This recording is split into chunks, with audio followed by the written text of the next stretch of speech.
Speaking of first generation Romantic poets, is generally accepted that we are referring to William Wordsworth and Samuel Taylor Coleridge. As a matter of fact, the beginning of the British Romantic movement is generally considered to have been marked by the collection of poems, Lyrical Ballads, which was first published in 1798. Most of the poems of this first edition belonged to William Wordsworth, while only four were contributed by Coleridge, among which, though, there is his best-known work, The Rime of the Ancient Mariner.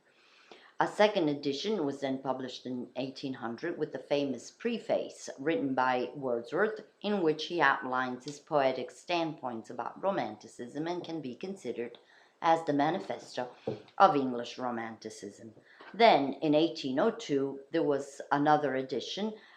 with an appendix written by Wordsworth as well, known as Poetic Diction, in which he provides further insight regarding the main features and the radical changes that both these poets brought about in the development of this new poetic theory. Wordsworth and Coleridge have quite many similarities, but they are also very different in the development of their poetry. As far as Wordsworth is concerned, his focus is mainly that to reunite realism and poetry, mainly because the Augustan Age uh, applied realism exclusively to prose. And he succeeded in his intentions by drawing poetic inspiration from incidents and episodes taken from everyday life, from common country people who lived in close contact with nature, and whose observation brought solace and consolation to Wordsworth after his deep disappointment experienced um, immediately after the French Revolution ideals betrayed by the terror as the outcome of, um, of the revolution. Therefore, his hopes for a moral just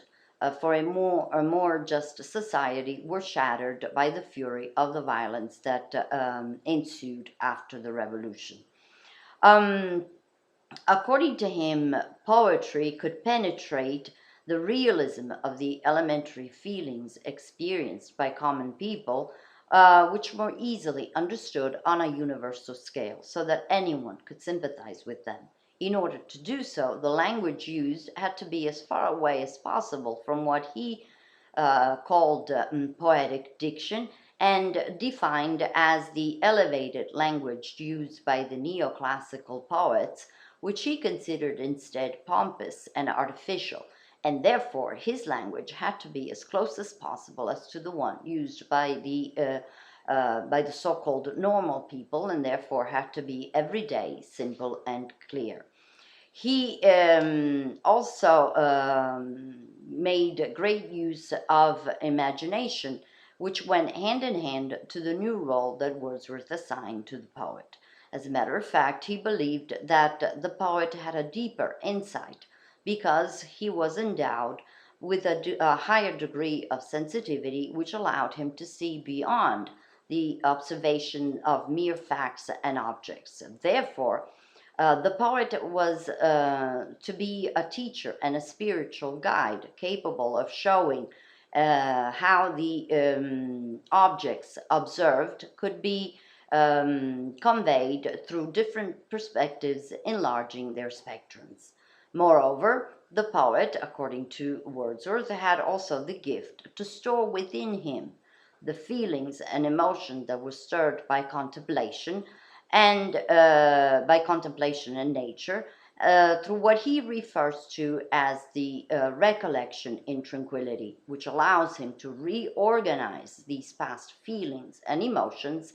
that he experienced and recreates them by a subjective memory. He is helped in this because his two main themes focused on nature and childhood. According to Wordsworth, in fact, they are both bound together, as for this poet, the child's sensations of the outside world are free of any cultural contamination, and therefore they can be retrieved as an adult and through the adult's memory, thanks to meditation, recreating his inner life, which is then enriched through the quiet contemplation of nature's beauty. And when he refers to nature, he means not only the living elements of nature, such as plants and animals, but he also refers to inanimate things, such as mountains, stones, rivers, which are also endowed with a living essence, according to Wordsworth, who can allow the individual to see in all these elements blended together God's creation, and also enable the individual to perceive himself as part of the Almighty's great design of life. Coleridge, on the other hand, is perhaps even more romantic than Wordsworth, and in fact, we can see that his poetry, it has the more typical romantic themes, such as the rhythm and rhyme patterns, as well as the dramatic atmosphere and the medieval ballads, along with the medieval settings. Coleridge also makes great use of mystery and supernatural elements in his poetry, and also nature and exotic distant places are included in his poetry. And they also represent a powerful grip on the reader's imagination. His literary style is quite peculiar as well, and he adopts devices such as alliterations, assonances, and onomatopoeias, or internal rhymes, repetitions that have a great musical sound and recreate the unreal and at times mysterious atmospheres of awe. Unlike Wordsworth, he outlines nature not only as a positive or happy setting, but in many cases foreboding. This is, for instance, true in the rhyme of the Ancient Mariner, which is the most representative poem and also the opening poem of the lyrical ballads. It was written about between 1797 and 1798, and it is about an old sailor who stops people to tell them his story as if compelled by an external duty. The story regards a journey that was taken on a ship, at first under a good omen that is represented by the albatross, who comes to visit the crew on a daily basis to be fed. However,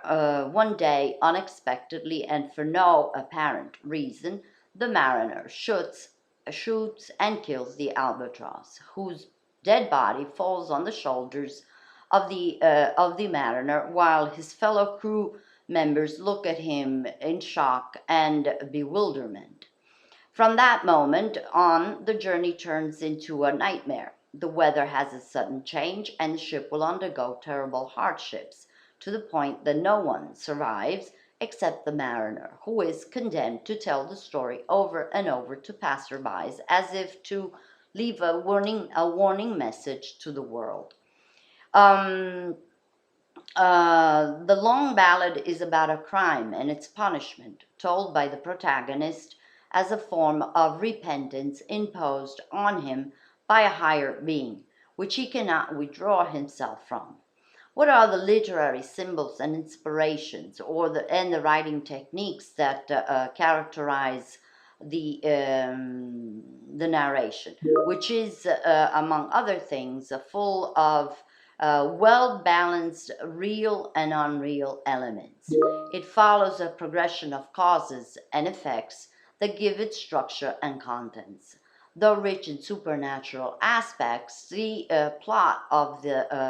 this long ballad has also a plausible outcome. The interpretations that we can come up with are various. The first is that perhaps the poem was inspired by an hallucinating dream due to the fact that Coleridge was an opium addict. Um, and or a second interpretation could be that the sea voyage may symbolize life, so be a metaphor of life, and while the crew can represent mankind that pays the consequences of the evil deeds committed by one single individual. It could also be a moral parable of a man in various phases, where the killing of the good omen bird stands for the original sin, leading into isolation as the deserved punishment, and where the blessing of the water snakes represent repentance. While finally, the third one, the obsessive repetition of the story, is the mariner's penitence. Um, we can also outline the difference regarding imagination according to Wordsworth and his recollection in Tranquility, while, for instance, Coleridge identifies in them two types of imagination: a primary imagination, which the world around us transmits us with information that all human beings normally perceive through their senses, and the secondary imagination, which instead belongs specifically to the special gift that the poets in general have to idealize and unify in a sort of ecstasy images that are associated to others according to laws of their own that absolutely escape those of simply putting together data coming from experience. Therefore, imagination, even though it has nothing to do with fancy, which is something mechanical, is instead for both Wordsworth and Coleridge the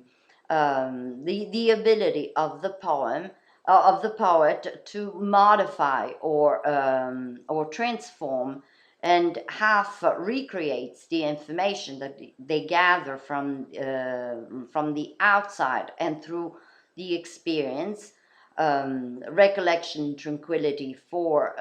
Wordsworth, while Coleridge instead believes that imagination goes beyond the experience and not merely recreates, but in fact creates. And therefore, if, according to Wordsworth, the poet is a teacher and a spiritual guide, according to Coleridge, the poet is instead the prophet who searches for truth and he finds it within himself and not in the outside world through reason experience, but rather by falling into an ecstatic unconsciousness that once it fades away, it is recollected by memory, thus allowing the poet to join together his conscious and unconscious self. Therefore, again, it is the dichotomy between reason and feelings that characterizes especially the Romantic movement, in contrast with the Augustan Age and the Age of Reason in general. Therefore, rationality is not seen as a positive element anymore, but greater importance and a magnified role is instead assigned to feelings, sensations, perceptions. Therefore, imagination plays such an important role in the development of this new literary and philosophical current.